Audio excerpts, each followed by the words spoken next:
Hey everybody, welcome to Ongaku Concept Extra.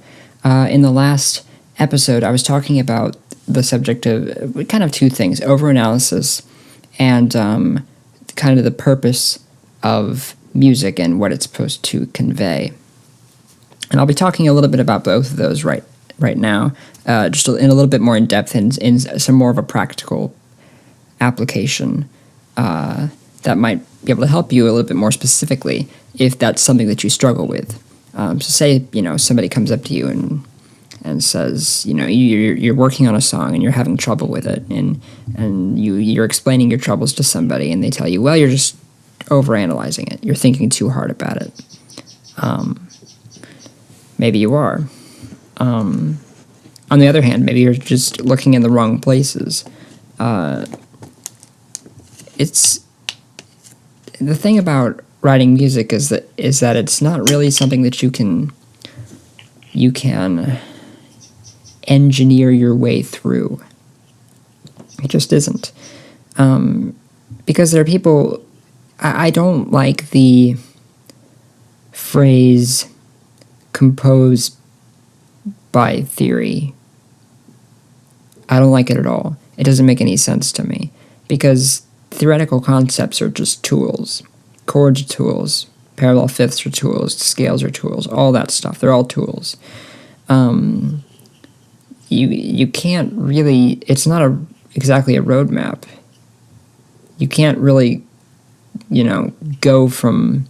I mean, sure, you can follow like the harmonic progression along the circle of fifths, but all that does is give you strong harmonic motion. Maybe that's not what you need. Maybe what you need is weak harmonic motion. Okay, so move by thirds, maybe move by fourths instead.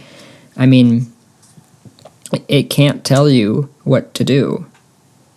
And that's the trouble with it. Like, you can't learn music theory and expect to be a good composer. It's just not going to happen. You'll be a knowledgeable one, and you'll be one who might be able to make more informed decisions, which is very good, and that's why you study it. But it's not going to give you a purpose, and it's not going to light your path if you have none. So with that said, say you're working on a song, okay, and you run into trouble.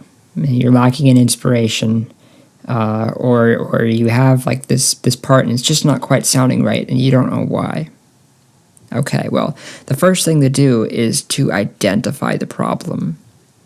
And the way you do that is, well, you try and figure out what are you trying to do exactly.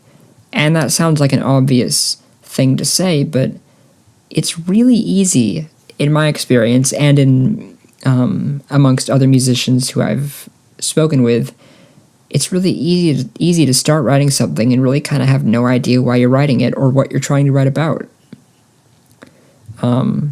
Even when we are inspired, sometimes we don't know what the heck we're writing. We're just kind of doing whatever our heads are telling us to do.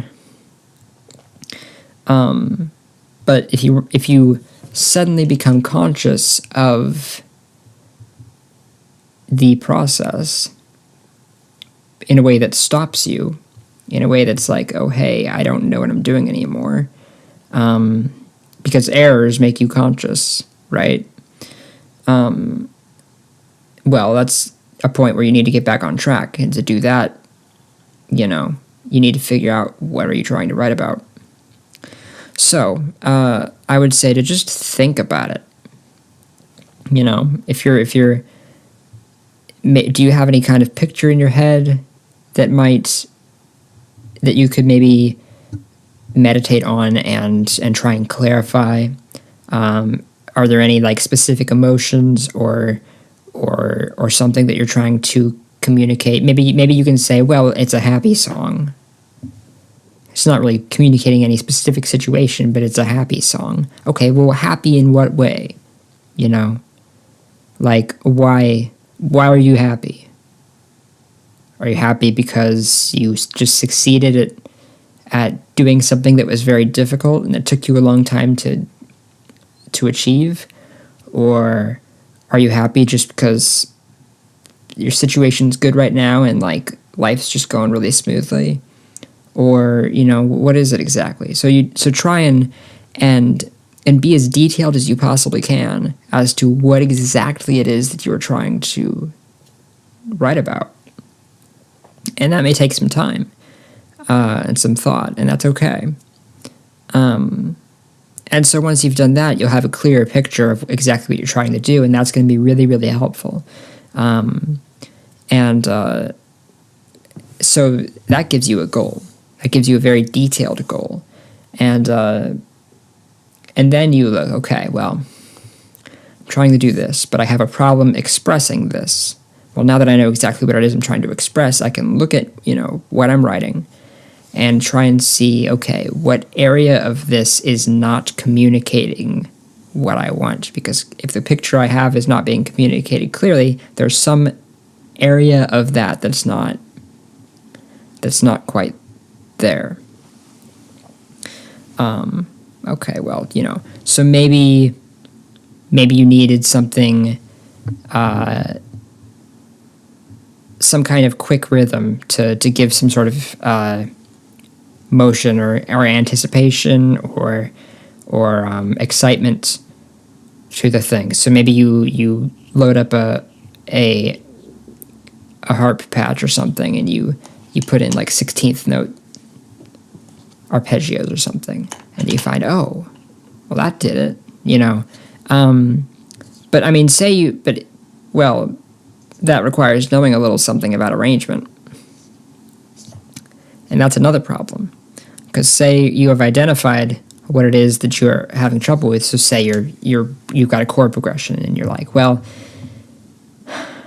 I want this to sound a little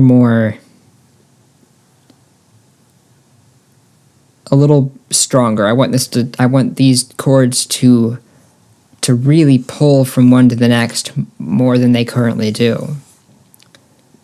But you have absolutely no idea how to achieve that. Well, okay, now you have a couple options, and you can actually do both of these, and that would be a perfectly fine way of approaching it. Number one, explain it to somebody.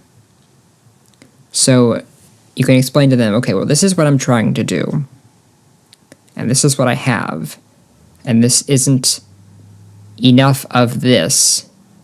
This doesn't communicate enough of this sound for me. How do I go about doing that?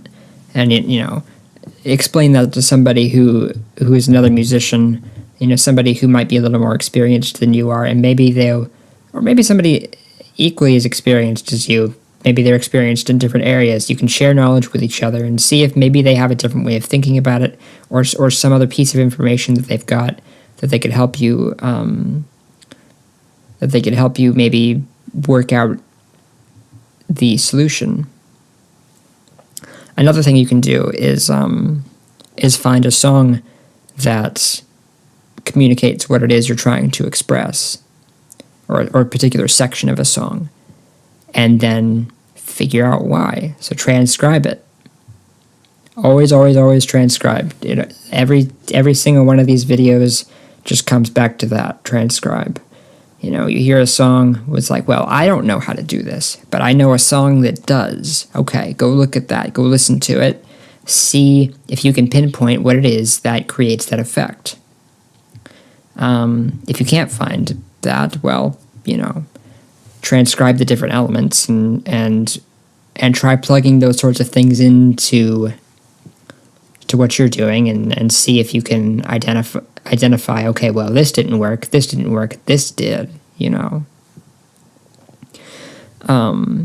So you implement it and you test it, and if that works, then great. If it doesn't, well, maybe it solves part of your problem, maybe you still have something else to fix, and you just go back and you try again.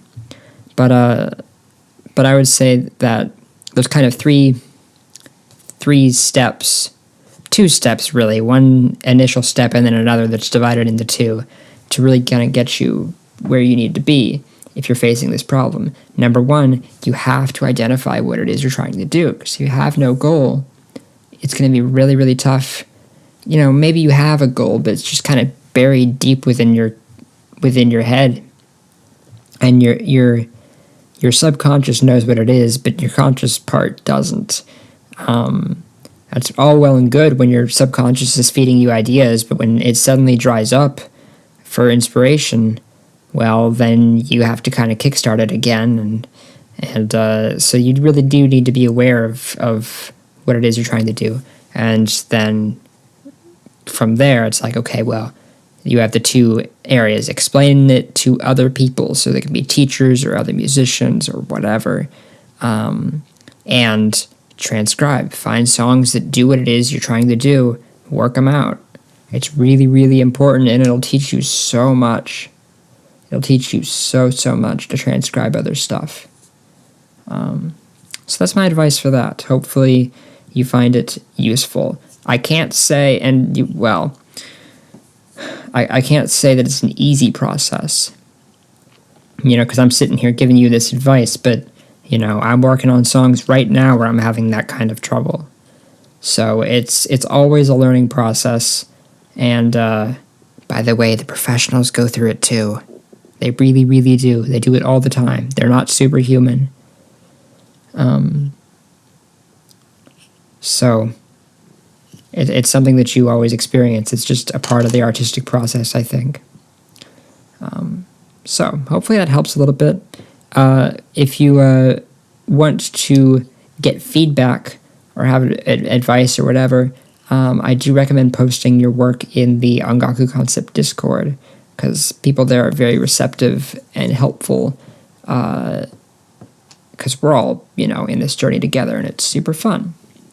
And as a patron, you should have access to that. So, thank you for listening, and I'll see you guys next time.